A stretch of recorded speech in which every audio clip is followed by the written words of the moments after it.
आज तर माझी पिल्लू गॅलरीवर चढायला लागली. जशी ती मोठी होत चालली तशी तशी ती खूप आगाऊ होत चालली आहे. तर आता तिच्यासोबत कंटिन्यू सोबत राहावं लागते.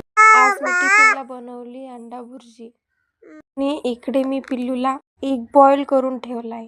पक्ष्यांचा थवा बघा ना कसा उडत आहेत.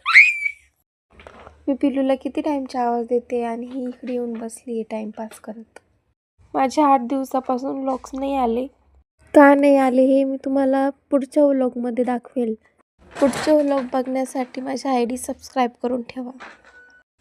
आता चाललंय आमचा टाइमपास. पप्पा येण्याची वाट बघतोय आम्ही. पप्पा आल्यावर आम्हाला पाणीपुरी खायला जायचे. त्यामुळे पिल्लू बघा किती खुश झाली आहे.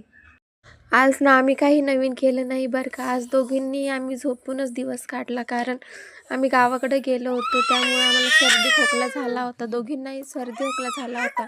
मी म्हटलं आज दिवसभर घरात होतो तर चला आता आज थोडंसं बाहेर फिरून येऊ. तर गेलो होतो खालच्या ताईंकडे. ताईंनी दिला पिल्लूला एवढा मोठा लाडू. ती कशी खात होती बघा तुम्हीच. पूर्ण एक लाडू तिने खाऊन घेतला.